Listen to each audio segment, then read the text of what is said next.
할렐루야. 우리 하나님께 감사 영광의 박수 올려드리겠습니다. 특별한 초대 예배 오신 여러분 한 분 한 분 환영하고 축복합니다. 조금 전에 귀한 연주해준 우리 드림챔버, 초등학생 그리고 중학생으로 구성된 우리 챔버팀인데, 그런 어린 친구들 어떤 실력치고는 정말 훌륭한 그런 연주를 보여줬습니다. 제가 들으면서 제가 계속 그런 마음을 가졌어요. 하나님, 참 이렇게 어린 나이에 그렇게 예배를 돕고 또 예배 나와서 하나님을 찬양하는 우리 귀한 친구들인데, 하나님 이 친구들 평생 하나님 찬양하고 예배하는 온전한 예배자 되게 하시고 정말 탁월한 음악가로 주님 잘 키워주시기 바랍니다. 그런 마음을 가졌는데, 다시 한번 우리 친구들 평생 주님 찬양하는 예배자의 삶을 살 수 있도록 우리 한번 격려와 또 축복의 박수 한 번 더 보내겠습니다. 잠깐 기도하겠습니다. 하나님 감사합니다. 이 시간 주님의 말씀 앞에 나아갑니다. 오늘 말씀을 통해서 저희들에게 새로운 은혜와 또 소망과 비전과 또 격려를 허락해 주시기를 원합니다. 말씀이 씨앗되게 하시고 이 말씀이 우리 삶 가운데서 잘 자라 아름답고 풍성한 열매로 나타날 수 있도록 주님 축복하여 주옵소서. 시종을 주님께 온전히 의탁드리며 귀하신 예수님의 이름으로 기도합니다. 아멘. 7월 한 달 동안 크리스찬 라이프에 대해서 함께 말씀을 살펴보고 있습니다. 크리스찬 라이프에 있어서 가장 중요한 4가지 주제에 대해서 살펴보고 있는데요. 주님과의 만남, 제일 첫 번째는 그 만남이죠. 그리고 그 만남을 통해서 변화, 그리고 오늘 다루게 될 성장이라는 주제입니다. 기독교는 만남의 종교입니다. 또한 기독교는 변화와 성장의 종교입니다. 세상의 모든 사람들은 성장에 대한 아주 간절한 열망이 있습니다. 더 잘 성장하고 또 발전하기를 바라는 그런 마음들이 있어요. 이 성장에는 2가지가 있겠죠. 육체적인 성장과 오늘 다룰 영적인 성장이 있습니다. 육체적인 성장, 글쎄요, 만약에 여러분들 혹시 지금이라도 더 신체적인 키가 더 클 수 있다면 좋겠다, 조금이라도 더 컸으면 좋겠다 싶은 분들 아마 틀림없이 계실 것 같아요. 저도 이 말씀을 준비하면서 지금이라도 좀 더 클 수 있다면 정말 3cm라도 이렇게 크면 참 좋겠다, 이런 생각을 좀 해봤습니다. 사춘기 아이들이나 아니면 어린 자녀를 두고 있는 부모님들 경우는 우리 아이들이 정말 잘 성장하고 더 이렇게 키가 크고 잘 크기를 바라는 그런 마음들이 있을 거예요. 요즘 들어서 아이들이 너무 이렇게 영양 상태도 좋고 발육이 또 잘 되고 그래서 그 성조숙증이라는 게 있다고 하더라고요. 그래서 너무 일찍부터 어떤 사춘기의 어떤 징후들이 나타나고 일찍부터 그 성장이 그냥 멈춰져 버리는 그런 경우들도 있죠. 커야 되는데 안 커서 이제 병원이나 어떤 한의사분들 찾아가는 그런 경우들도 있어요. 오히려 반대로 이렇게 너무 이렇게 성장이 왕성해서 걱정을 하는 분도 계세요. 제가 아는 어떤 분은 딸이 이제 중학교 2학년인데 벌써 키가 180cm가 이렇게 넘었어요. 그래서 오히려 막 걱정을 하는 이제 그런 경우도 봤습니다. 여러분, 이 성장이라는 것은 어쨌든 이 균형이라는 것이 굉장히 참 중요하죠. 육체적인 성장 마찬가지지만 영적인 성장도 마찬가지예요. 오늘 특별히 말씀을 이제 다루게 될 이 본문 에베소서는 사도 바울이 기록을 한 그런 책인데, 사도 바울이 사도행전 28장에 보면 그 로마의 감옥에 이제 갇히게 되죠. 1차, 2차, 3차 전도행까지 다 마치고 예루살렘에 가서 좀 붙잡힌 바 돼서 이제 로마로 갑니다. 가서 거기서 2년 동안 이제 소위 말해서 가택 연금, 이제 거기서 이제 자유를 박탈한 채 2년 동안 거기서 미결수 신분이 됩니다. 거기서 이제 깊은 묵상과 또 기도와 집필 과정을 통해서 자기가 그동안 열심히 복음을 전했고 또 주님에 대한 그런 마음을 가지고 또 교회를 세웠는데 생각이 바뀌어요. 예수님이 어쩌면 그렇게 빨리 오시지 않을 수도 있겠다라는 생각을 하게 됩니다. 그러면서 그 2년 동안 무엇에 관심을 갖게 되었냐면, 그렇다면 예수님이 금방 그렇게 오시지를 않는다면 지금까지 열심히 개척을 하고 세운 그 교회를 어떻게 발전시켜 나갈 것인가, 내가 복음을 전했던 그 많은 성도들을 어떻게 하면 잘 성장시킬 수 있을 것인가, 거기에 대한 관심을 갖게 됩니다. 그래서 오늘 본문 에베소서에서 어떻게 하면 교회를 발전시키고 잘 셋업시킬까, 그리고 어떻게 하면 성도들을 영적으로 건강하게 성장시킬 수 있을까, 거기에 대한 그런 마음을 갖고 에베소서를 집필을 하죠. 그러면서 하나님 앞에 간절하게 기도하는 내용이 나와요. 오늘 본문 14절 15절 말씀을 함께 읽도록 하겠습니다. 14절 15절 말씀 시작. 이러므로 아버지 앞에 내가 무릎을 꿇고 빕니다. 아버지께서는 하늘과 땅에 있는 모든 족속에게 이름을 주신 분입니다. 자, 사도 바울의 기도가 나오는데 굉장히 중요한 기도에 대한 교훈을 우리가 엿볼 수가 있어요. 누구에게 기도를 하는가? 바울은 말합니다. 아버지 앞에, 아버지께 구한다라는 거예요. 근데 15절에는 그 아버지가 어떤 분이시냐면 하늘과 땅에 있는 모든 족속에게 이름을 주신 분이다. 자기가 기도하는 대상이 두 가지의 모습으로 표현이 됩니다. 하늘과 땅에 있는 모든 족속에 이름을 주신 대단한 능력자이신 분이고, 또 한편에는 굉장한 친밀한 관계를 갖고 있는 아버지라는 거예요. 굉장한 능력자, 초월적인 존재, 온 우주 만물을 창조하시고 주관하시고 지금도 운행하시는 그런 능력이 많으신 초월적인 그런 분. 하지만 또 한편으로는 아버지라고 부를 수 있는, 여기서의 그 앞에라는 이 프로스라는 단어는요, 대단히 친근한 사람과 마주보고 있는 것을 나타내는 그런 표현이에요. 자기가 기도하는 그 대상은 전능하신 창조주이심과 동시에 내가 언제든지 의지하고 도움을 청할 수 있는 나의 아버지 되시는 분이시다. 이 두 가지 측면에서 기도의 대상이신 하나님을 그렇게 표현을 하죠. 여러분, 기도에 있어서 가장 중요한 것은 뭘까요? 우리가 어떻게 기도를 하느냐, 기도의 열정, 기도의 내용, 기도의 방법, 기도의 정의, 수없이 많은 기도의 중요한 교훈이 있지만 사실 제일 중요한 것 중에 하나는 기도의 대상이에요. 내가 기도를 하는 그 대상이신 그분이 누구시냐라는 거죠. 여러분, 기도는 기독교만의 전유물이 아닙니다. 타 종교에도 기도라는 것이 있어요. 다른 종교를 갖고 있는 사람들도 얼마나 열심히 간절하게 기도하는지 몰라요. 하지만 결정적인 것은 뭐냐면 그들이 간구하는 그 대상은 살아있는 존재가 아니에요.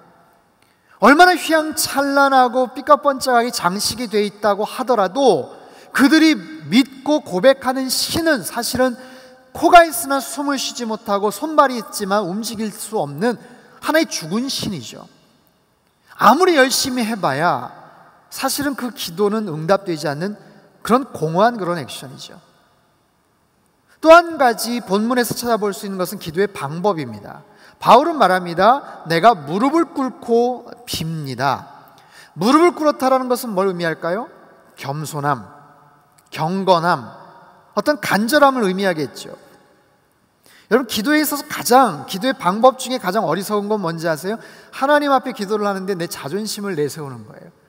자존심을 갖고 기도를 하는 거예요. 하나님 앞에 내가 기도를 하는데 굉장히 강한 척 하는 거죠. 하나님 앞에서 센 척 하는 거예요. 하나님 앞에서.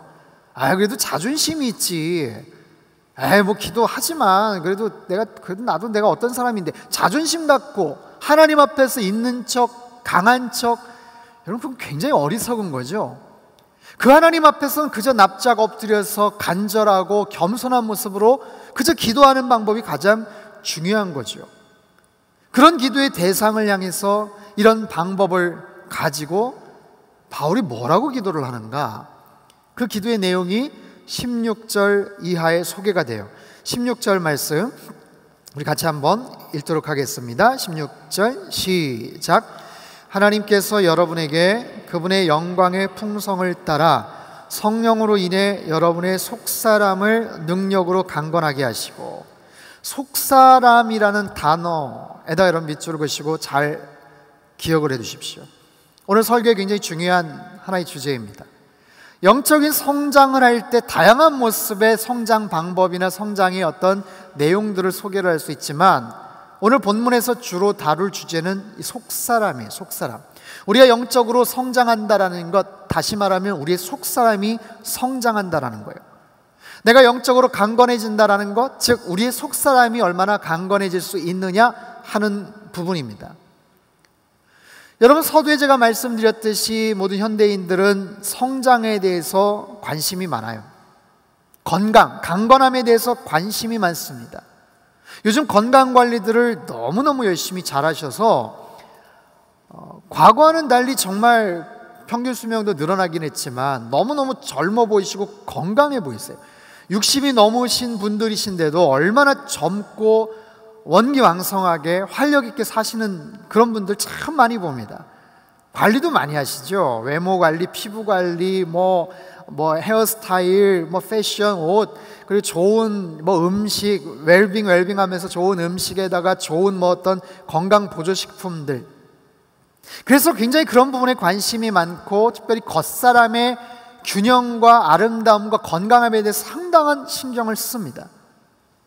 하지만 우리 인생에 있어서 행복함, 그리고 한 인간의 어떤 밸런스 있는 건강함을 나타내는 것은 사실 우리의 외모, 아니면 어떤 우리의 신체적인 어떤 능력, 그런 부분이 아니라 사실 우리의 내면의 건강함이에요.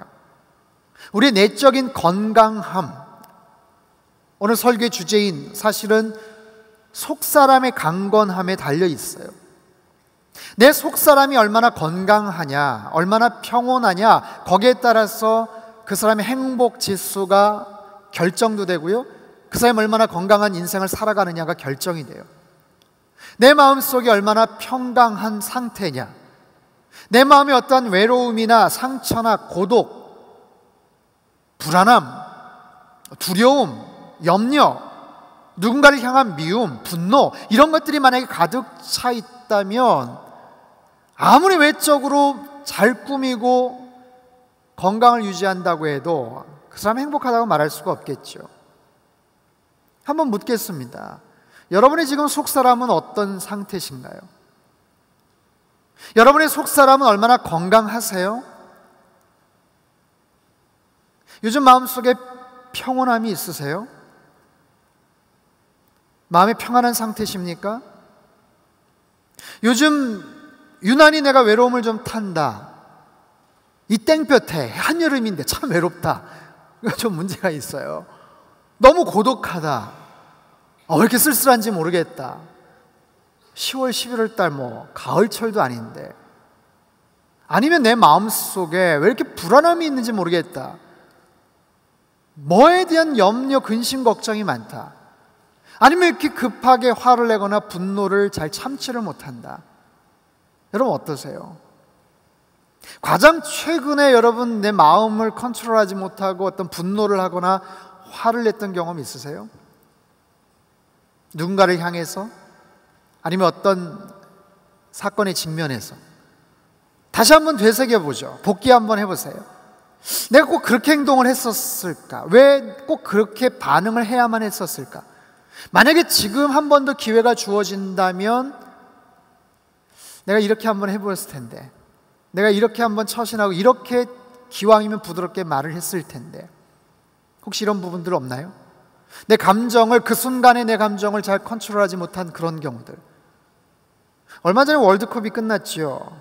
월드컵 경기 때 정말 세계 각국의 대단한 스포츠 스타들이 와서 운동을 하고 뛰어난 아무튼 활약을 펼쳤는데, 그 중에 어떤 선수들 자신의 어떤 즉흥적인 감정들을 컨트롤하지 못해서 지나치게 반칙을 하는 경우들 봤죠. 상대 선수를 들이받거나 심한 반칙을 하거나 아니면 물어뜯기까지 됐어요. 그죠? 그 결과는 뭘까요? 아주 약한 경우 옐로우 카드, 아니면 퇴장? 거기서 끝나는 게 아니죠. 그 한 선수의 순간적인 감정 컨트롤을 하지 못함으로 인해서 전체적으로 팀 분위기가 와해가 됐고, 결국에는 큰 실점을 당하면서 경기에도 졌고, 그 다음 16강, 8강에 나가지도 못하는 그런 케이스들도 많았죠. 한순간의 어떤 감정을 참지를 못해서 자기에게뿐만 아니라 전체 선수들, 응원하는 그 나라, 뭐 경제적인 손실을 따져도 아마 엄청날 거예요. 여러분, 이처럼 어떤 스포츠 아니면 연예계, 젊은 나이에 굉장한 인기나 명성을 누리고 실력을 인정받는 그런 아이돌 스타들 아니면 연예인들, 정말 엄청난 액수, 천문학적인 어떤 돈을 벌면서 사람들에게 인정과 칭찬을 받는 스타들이 있죠. 알려졌어요. 그렇게 외면적으로 알려지고 사람들에게 인기와 찬사를 받는데 과연 정말 그들의 속사람의 건강성은 어떠하냐라는 거예요. 거기에 걸맞는 자신의 성품과 인격이 걸맞지 않으면 어떤 상황에서 틀림없이 말이나 행동에 실수를 하게 되죠. 그러다 보니까 그들의 오히려 더 많은 유명세에 알려진 것은 때로는 그들에게 굉장한 해가 되고 독이 될 수도 있어요. 겉은 멀쩡한데 굉장히 아름답고 건강하고 유명하고 멋있는 것 같은데 속사람은 아직도 미성숙한 한 어린아이가 들어있는 그런 경우죠. 내 안에 너무나도 연약한 속사람이 있는 거예요. 근데 이미 너무 높이 올라가 버렸어요. 너무 알려져 버렸어요. 한마디로 속사람에 비해서 겉사람이 너무 알려지거나 과대평가된 그런 경우죠. 그러면요, 끊임없이 그 부분에 대한 마찰 때문에 스스로가 행복하지가 않아요. 불안한 거예요. 마치 이런 거죠. 어떤 사다리에 높이 올라가게 됐어요. 사람들이 막 잘한다 잘한다 해가지고 올라갔고 인기도 누리고 알려졌는데 이 사다리 밑이 너무 불안한 거예요. 지금 언제 어떻게 사고가 날지 추락을 하게 될지 모르는 어떤 그런 상태, 그런 상황 속에서 본인 안에 있는 그 갈등과 행복하지 않은 모습들이 많죠. 여러분, 우리의 속사람을 강건하게 하는 것은 이만큼 중요합니다. 우리가 영적으로 성장한다라는 것은요, 우리의 속사람이 채워진다는 거예요. 더욱더 건강해진다는 거예요. 그러면 어떻게 하면 우리 속사람이 건강해질 수 있을까요? 어떻게 하면 영적으로 더 성장할 수가 있을까요? 자, 오늘 본문 17절 말씀을 한번 읽어보죠. 17절 말씀 함께 읽도록 하겠습니다. 시작. 믿음으로 인해 그리스도께서 여러분이 사랑 안에서 뿌리가 박히고 터가 굳어짐으로. 자, 17절 말씀 아주 중요한데, 믿음으로 인해서 그리스도께서 여러분의 마음 가운데 거하게 하시길. 마음 가운데, 마음 중심에, 예수님이 내 마음 중심에, 내가 예수님 중심에, 바깥 사이드가 아니에요. 왔다 갔다 하는 게 아니에요. 아웃사이드가 아니라고요. 가장 중심에 예수 그리스도가 내 중심에 있음으로 인해서 그분의 사랑 안에서 뿌리가 박힌다. 그분의 사랑 안에서 뿌리가 박히고 터가 굳어져 간다. 이것이 속사람이 강건케 되는 굉장히 중요한 비결이에요. 여러분, 우리의 속사람을 다른 어떤 것이 아니라 그리스도의 사랑으로 채워갈 것을 권면합니다. 여러분, 우리의 속사람이 있는데 그 속사람이 다른 것으로도 채워질 수가 있어요. 소위 말해서 세상의 지식으로 채워질 수가 있습니다. 세상의 지식, 철학, 고상한 어떤 교양들, 그 속사람이 어떤 의로움으로 채워질 수도 있어요. 특별히 굉장히 자기 절제력이 강한 분들 계시죠. 인내심이 강한 분들 계시죠. 세상이나 사람들을 향한 잣대가 굉장히 높은 분들이 계세요. 스스로가 또 그렇게 살아오기 때문에 자기 철저한 의로 똘똘 뭉쳐서 속사람을 채워나가다 보면 사실 본인도 굉장히 힘들지만 주변에 있는 사람들을 아주 힘들게 피곤하게 만들 수도 있어요. 또한 이 속사람을요, 선함으로 채울 수 있어요. 선한 것, 선한 것. 여러분, 선과 이 선함이라는 것은요 굉장히 좋은 건데, 분명히 좋은 거예요. 근데 그 옳고 그름이 불분명한 상태에서 이 선함은 때는 굉장히 악한 것으로 작용될 수 있다는 거 아세요? 스스로가 절대 선이라고 규정을 하는 분들이 있어요. 어떤 상황에서 이건 나의 최선이야 라고 합리화를 시켜버리는 경우가 있어요. 본인이 열심히 했어요. 하지만 이건 나의 최선이야, 최선이라는 거예요.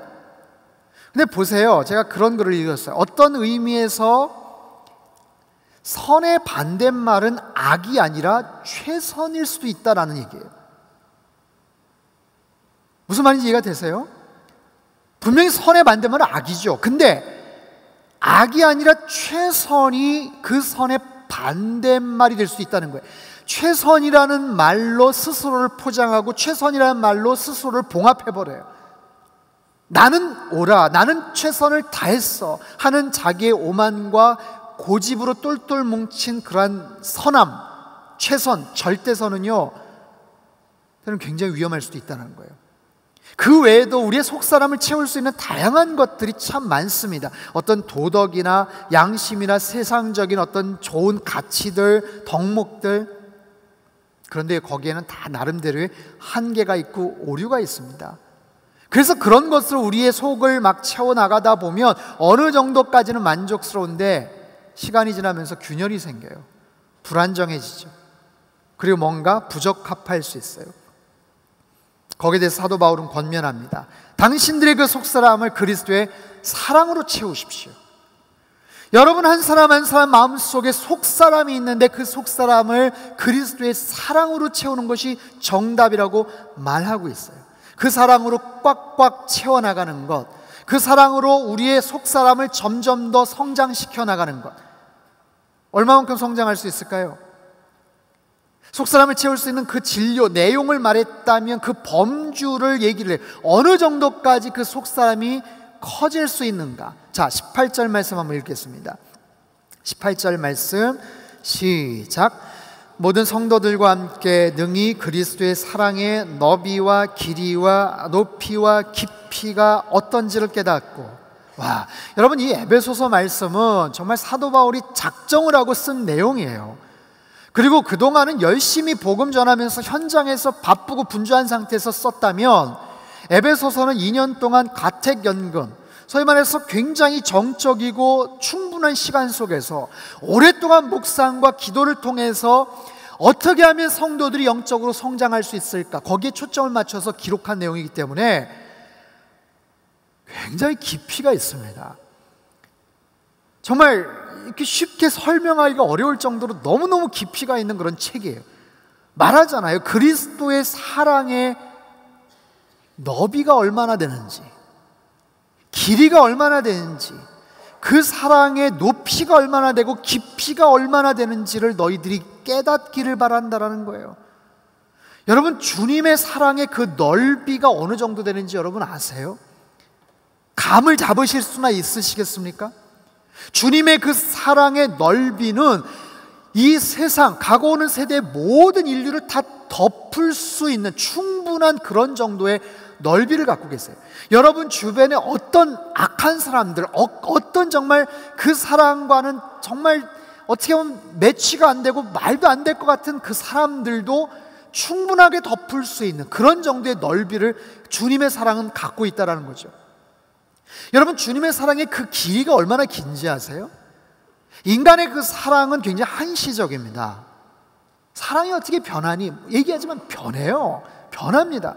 시간이 지나면서 바래져요. 변해져요. 왜곡돼요. 그러나 주님의 사랑은 영원한 거예요.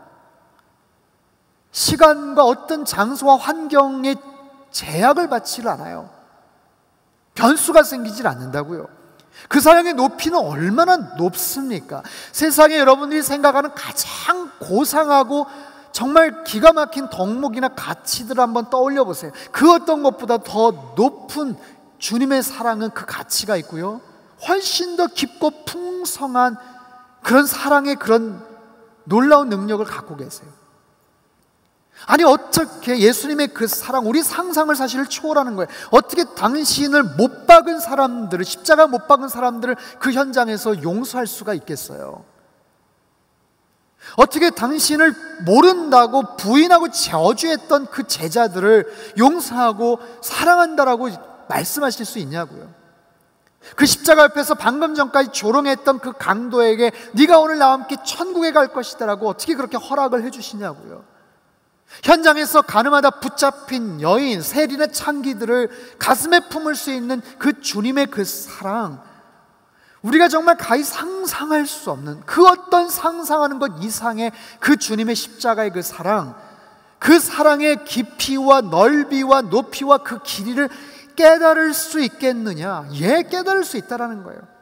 그만큼 자라날 수 있다라는 거예요.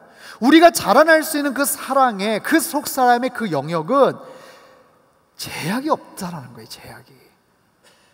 어마어마한 그런 광범위한 범위 속에서 자라날 수도 있다라고 사도 바울이 말하고 있어요. 여러분 혹시 그 코이 물고기라는 고기를 아세요? 코이 물고기? 이 물고기는 굉장히 특이한데 자신이 거주하고 자라는 그 환경에 따라서 그 몸 길이가 결정이 돼요. 그 짧은 영상이 하나 있습니다. 우리 동영상 한번 잠깐 틀어주시죠.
자, 여러분 보세요. 이 물고기의 모습을 보면서 오늘 본문에 너무 정말 좋은 그런 하나의 예화인 것 같아요. 우리는 마치 어떻게 보면 하나님 안에서 하나의 코이 물고기와 같은 그런 존재예요. 근데 내가 어떤 모습으로 자랄 수 있느냐, 내가 처해 있는 환경이나 상황에 따라서 보셨죠? 자그마한 어항에 있는 5cm, 8cm 정도밖에 자랄 수밖에 없는 그런 경우도 있고, 아니면 호수나 어떤 강에서 자라면 1m가 넘을 수도 있다는 거예요. 여러분, 주님께서는 우리가 그렇게 자랄 수 있는 환경과 여건을 마련해 주셨어요. 끝간대로 자랄 수 있는 어떤 그런 환경, 상황들, 그런 상황 속에서 여러분 영적으로 얼마만큼 성장하고 계세요? 나는 얼마만큼 지금 자라고 있다고 여러분 여기십니까? 얼마만큼 자라기를 또한 여러분 원하십니까? 주님께서는요, 우리에게 기대가 굉장히 크십니다. 어떻게 보면 정말 과연 가능할까 싶을 정도. 근데 그만큼 자랄 수 있다라고, 영적으로 성장할 수 있다라고 주님 말씀을 통해서 우리에게 권면을 하세요. 에베소 4장 13절 말씀, 우리 자막을 통해서 한번 읽어보죠. 에베소 4장 13절 시작. 우리는 모두 하나님의 아들을 믿는 것과 아는 지식의 하나가 돼 온전한 사람을 이루어 그리스도께서 충만하신 정도에까지 도달해야 합니다. 주님께서 충만하신 정도까지 도달할 수 있다라고 말을 하고 있어요. 또한 베드로후서 1장 4절 한번 읽어보겠습니다. 베드로후서 1장 4절 시작. 그분은 우리에게 보배롭고 지극히 큰 약속들을 주셨는데 이는 이것들을 통해 여러분이 세상의 정욕 가운데 썩어져 가는 것을 피하고 신의 성품에 참여하는 사람들이 되게 하려는 것입니다. 여러분, 이 말씀 믿겨지십니까? 신의 성품에 참여하는 사람들이 될 수 있다. 하나님의 그 온전한 성품에 참여하는 정도까지 우리가 성장할 수 있다라고 말씀을 하세요. 여러분, 이게 과연 가능할까요? 우리의 속사람이 우리 영적으로 이렇게 커지고 성장하는 것이 정말 가능할까요? 가능하다고 말씀을 하세요. 예. 주님을 만나서 주님 안에서 변화가 된 사람들이 이렇게까지 성장할 수 있다라고 주님은 분명히 말씀을 하세요. 여러분, 베드로를 보십시오. 그는 얼마나 불안정하고 좌충우돌합니까? 대단히 용감한 척 했지만 정작 예수님이 붙잡히셨을 때 말할 수 없이 용기를 잃어버렸어요. 쪼그라들었어요. 이름도 알지 못하는 물떠오는 그런 하녀에게 예수님 모른다고 부인했어요. 자신 없으면 그냥 자리를 피할 것이지 계속 그 자리에서 있다가 나중에는 예수님 모른다고 저주까지 해버립니다. 어떻게 과연 그럴 수가 있을까요? 겁이 난 거예요. 두려운 거예요. 그랬던 베드로가요, 사도행전에 가면 변화가 되죠. 헤롯에게 붙잡혀서 그 다음 날이면 참수형을 당할 상황인데도 불구하고 베드로는 뭐하고 있냐면 태평스럽게 잠을 잡니다. 얼마나 깊게 잠을 잤냐면 천사가 와가지고 옆에서 깨우는데 일어나질 않는 거예요. 너무 깊게 자서 꿀잠을 자고 있어요. 꿀잠을 옆구리를 쳐서 야 좀 일어나라 좀, 그렇게 해서 일어났다라고 이야기를 하죠. 아니 어떻게 이렇게 변화가 됐을까요? 어떻게 이렇게 바뀌어졌을까요? 두려워 벌벌 떨었던 그런 베드로가 어떻게 이렇게 만사태평할 수 있었냐고요. 베드로가 말합니다. 베드로전서 4장 7절에 이런 말씀이 있어요. 여러분의 모든 근심을 주께 맡기십시오. 주께서 여러분을 돌보십니다. 정말 작은 문제 하나도 두려워하고 불안해하고 염려했던 베드로가 말합니다. 여러분의 모든 근심을 하나님께 맡기라고 말해요. 또한 베드로서 1장 10절에서 이런 말씀을 해요. 그러므로 형제들이요 더욱 힘써 여러분의 부르심과 택하심을 굳건히 하십시오. 여러분이 이것들을 행하면 결코 넘어지지 않을 것입니다. 넘어져서 엄청난 망신을 당했던, 말할 수 없는 실패를 경험했던 베드로가 절대로 넘어지지 않을 수 있는 방법이 있다라고 이야기를 해요. 베드로가 변화가 된 거예요. 그만큼 성장을 한 거지, 영적으로. 사도 요한은 어떤가요? 여러분, 사도 요한, 예수님의 어찌 보면 가장 최측근이죠. 베드로, 요한, 야고보, 3인방이라고 말할 수 있잖아요.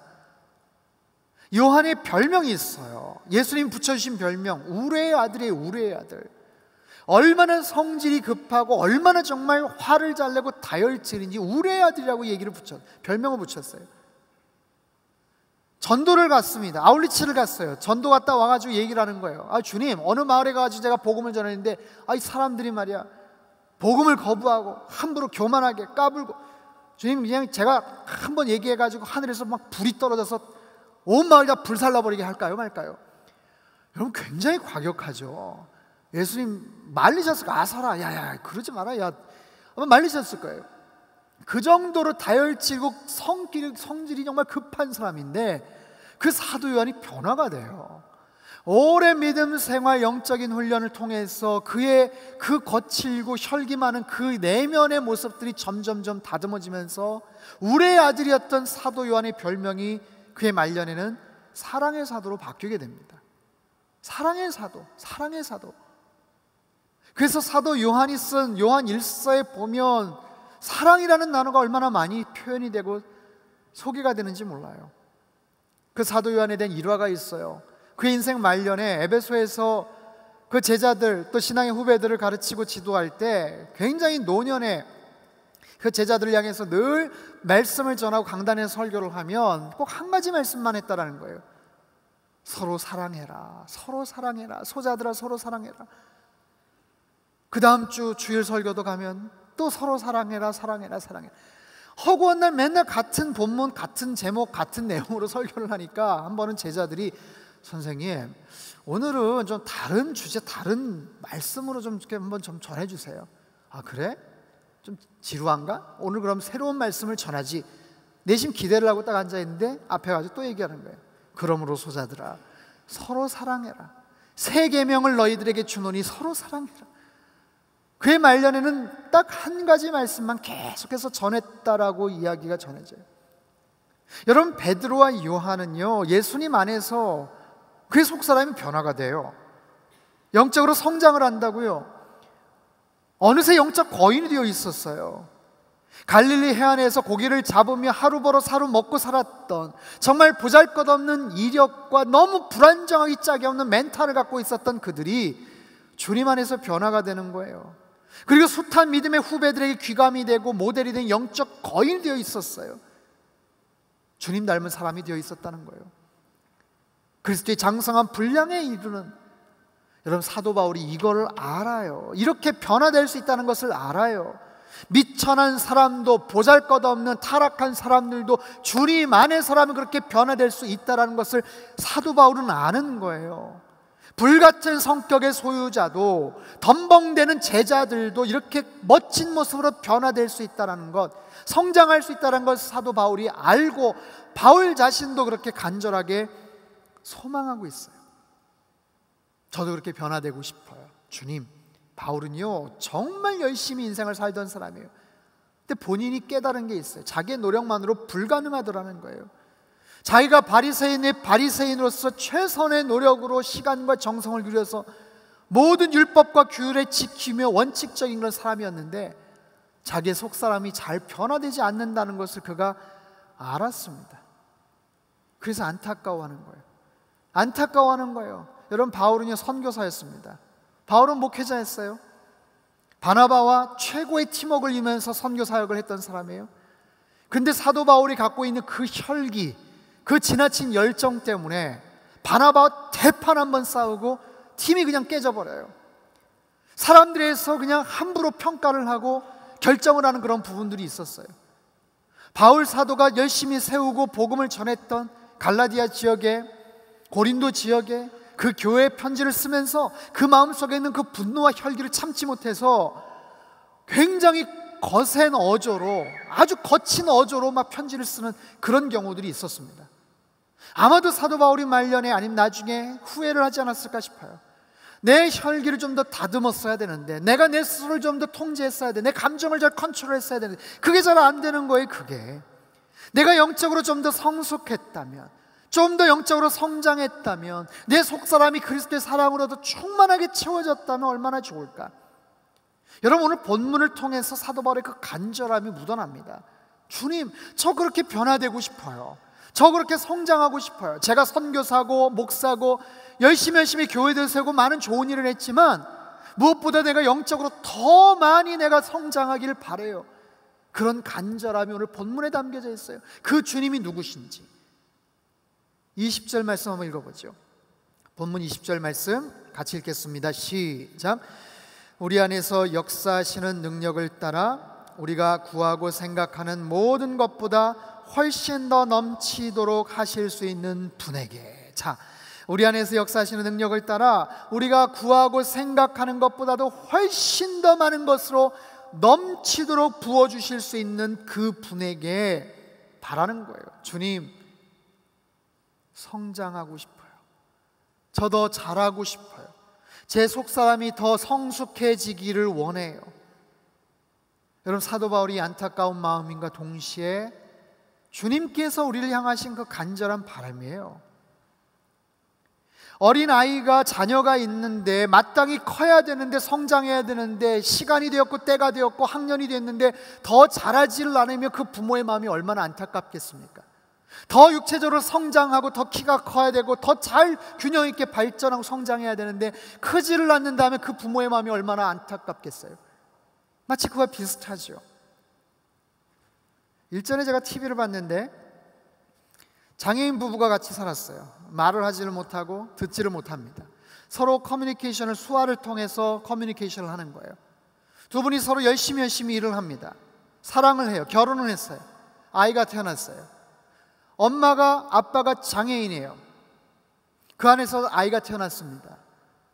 아이가 정상으로 태어났을까요? 장애아이로 태어났을까요? 엄마 아빠가 장애이고 그리고 말을 하지 못하고 듣지를 못하지만 아이에게는 아무런 문제가 없어요. 정상으로 태어났어요. 근데 그 아이가 말을 못해요. 왠지 아세요? 그 아이가 1살, 2살, 3살 커나가면서 그 엄마 아빠에게 말을 배워야 되는데 말을 배우지를 못하는 거예요. 엄마 아빠가 서로 늘 수화로 커뮤니케이션하고 서로 대화를 하기 때문에 어려서부터 때에 맞춰서 엄마, 아빠 뭐 여러 가지 그런 기본적인 단어서부터 듣고 자꾸만 듣고 습득을 해야 되는데 애가 그 타이밍을 놓쳐버리는 거예요. 말을 배울 그 타이밍을 놓쳐버렸어요. 7살, 8살이 됐는데 그때서야 이제 2살, 3살 정도의 언어 능력이 있어요. 가장 정확하게 말을 배워야 될 때 그 타이밍을 놓쳐버린 거예요. 둘째가 태어났어요. 한 번에 시행착오가 있었기 때문에 그 둘째는 형님 댁에 맡겨서 2살, 3살 때부터 아이를 키웁니다. 그래서 둘째 아이는 정상적으로 대화를 하는 그런 아이가 돼요. 여러분, 제가 그 TV를 보면서 그 정상으로 태어났지만 그 타이밍에 그 시기에 적절한 그런 상황들이 갖춰지지 못하면 정상적으로, 아니 더 똑똑하게 자랄 수가 있는데 그러지를 못한다는 그런 부분들을 우리가 봤어요. 여러분, 주님께서는 우리가 다 성장하기를 원하세요. 저와 여러분이 더 성장하기를 주님은 원하십니다. 더 건강하고 균형 있는 모습으로 성장하기를 원하세요. 외양만이 아니라 우리의 속사람이 더 아름답게 성장하기를 주님은 원하십니다. 그리고 그렇게 성장할 수 있다고 주님이 기대하고 계세요. 여러분에게 그런 마음과 그런 갈망이 여러분 있으십니까? 내가 더 성장하기를 원합니다. 주님, 내 속사람이 더 영적으로 강건해지기를 원합니다. 여러분의 그런 마음 있으세요? 한번 따라해 봅시다. 나의 삶은 변화될 수 있습니다. 나의 인생은 더 성장할 수 있습니다. 나의 속사람은 더 건강해질 수 있습니다. 아멘. 사랑하는 성도 여러분, 우리의 속사람은 더욱더 강건해지고 더욱더 성장해져야 돼요. 그런 놀라운 하나님의 은혜가 여러분에게 있기를 주님의 이름으로 축원합니다. 우리의 속사람이 강건해지면요, 어떤 일이 벌어지는지 아세요? 쉽게 상처받지를 않아요. 작은 일에 넘어지지 않아요. 외적인 부분에 대해서 열정감이 사라져버려요. 정말로 필요한 것이 무엇이고 내가 집중해야 될 것들이 무엇인지를 구분할 줄 알게 돼요. 왜요? 성장했으니까, 성숙하니까. 내가 영적으로 성장하고 속사람이 채워지면 영적인 허세가 사라져버려요. 영적인 과시욕이 사라져버립니다. 여러분, 내면이 공허하고 속사람이 자라지 않은 상태에서 열심히 교회는 출석하는데 의외로 영적인 허영과 과시욕이 참 많아요. 우리에게 그런 부분들이 사라집니다. 그리고 내가 무엇을 하며 살아야 될지를 정확하게 구분하게 돼요. 그래서 내가 살아가는 상황에 흔들리는 것이 아니라 하나님께서 나에게 주신 그 비전 따라서, 소명 따라서 살아가게 된다는 사실이에요. 이 시간 잠깐 눈을 감고 기도했으면 하는데, 제가 여러분들에게 한번 묻겠습니다. 여러분 안에 오늘 주님께서 바울을 통해서 하신 말씀, 사도 바울 개인의 바람이기도 했지만 주님께서 우리를 향하신 간절한 바람이세요. 너희들 더 성장할 수 있다고 말씀을 하세요. 왜 그 자리에서 멈춰 있냐고 말씀을 하세요. 왜 거기에 대해서 무관심하냐라고 말씀을 하세요. 여러분에게 묻겠습니다. 여러분 더 성장하기를 원하십니까? 여러분 속사람이 더 건강해지기를 원하세요? 기독교는 변화의 종교예요. 주님 안에서 얼마든지 변화될 수 있어요. 주님, 내 삶이 더 변화되고 싶어요. 내 인생이 요즘 내가 원하는 대로 가지를 않아요. 하지만 주님 안에서 내 인생이 변화될 수 있다면, 주님, 내가 더 변화되기를 원해요. 더 성장하기를 원해요. 여러분 그런 분들이 있다면 이 시간 한번 자리에서 일어나서 함께 기도했으면 좋겠어요. 한번 일어나세요. 다 자리에서 일어나세요. 간절한 마음을 가지고 주님을 향해서 여러분 같이 기도했으면 좋겠습니다. 여러분 잘 성장한다는 건 마치 이와 같아요. 잘 심겨져서 곧게 쭉쭉 뻗어 자란 나무와 같은 모습을 상상해 보십시오. 근사한 나무가 잘 자라요. 예수 그리스도라는 좋은 영적 토양에서 영적 좋은 양분을 먹고 자라는 나무를 한번 생각해 보세요. 삐뚤어진 나무가 아니에요. 이리저리 휘어져 있는 가지가 아니에요. 여기저기 흠이 패이고 상처가 나 있는 그런 나무가 아니라고요. 주님 안에서 곧고 잘 뻗어 자라는 나무, 수십 년 수백 년을 자라도 흔들리지 않는 굵직굵직한 가지와 줄기를 갖고 열매와 그늘을 제공하는 그런 아름다운 나무처럼 주님, 제가 자라기를 원합니다. 영적으로도 자라기를 원합니다. 주님, 나의 속사람이 더욱더 강건해지기를 원합니다. 나의 인생이 더욱더 변화되기를 원합니다. 여러분 일어나신 분들 가슴에 손을 얹고 이 시간 짧지만 정말 간절하게 주님 앞에 우리 한번 통성으로 기도했으면 합니다. 우리 같이 한번 통성으로 기도합시다. 오 하나님 아버지, 이 시간 저희들 간절히 기도합니다. 하나님, 나의 속사람이 더욱더 변화되기를 원합니다. 나의 속사람이 더욱더 건강해지기를 원합니다. 하나님, 내 안에 있는 연약한 모든 모습들이 있습니다. 내 안에 있는 모든 상처가 있습니다. 아픔이 있습니다. 하나님, 가슴에 있는 모든 분노가 있습니다. 미움이 있고 불안함이 있고 두려움이 있습니다. 다 떠나가게 하여 주시옵소서. 하나님, 나의 속사람이 주님의 사랑으로 충만하게 채워지기를 원합니다. 주님, 나의 영적인 모습이 더욱더 아름답고 균형 잡힌 모습으로 성장하고 변화될 수 있게 하여 주옵소서. 주님께서 말씀을 하십니다. 하나님, 그리스도의 장성한 분량에 이를 수 있다고 말씀하십니다. 하나님, 아버지께서 나에게 말씀하십니다. 신의 성품에 참여한 자들이 될 수 있다고 말씀하십니다. 베드로가 변화되었던 것처럼, 요한이 변화되고 바울이 변화되었던 것처럼 하나님, 우리가 영적인 거인으로 자라게 하시고 나의 속사람이 변화되게 하시고 자라게 하시고 성장하게 하시고 더욱더 건강한 아름다운 나무처럼 그렇게 잘 자랄 수 있도록 하나님 아버지, 저희들에게 은혜를 더하여 주옵소서. 저희들을 불쌍히 여겨 주시옵소서. 이끌어 주시고 역사해 주옵소서.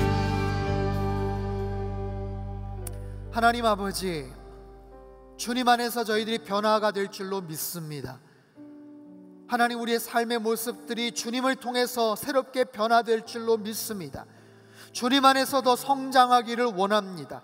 언제나 내 외적인 모습에만 관심을 가졌지만 나의 속사람은 아직도 너무나도 어린아이가 있고 여러 가지 상처와 아픔과 미움과 분노와 불안함과 두려움 속에서 늘 그렇게 쇠약하고 벌벌 떨고 있는 그런 작고 초라한 나의 속사람을 발견합니다. 주님, 나의 속사람이 더욱더 강건해지기를 원합니다.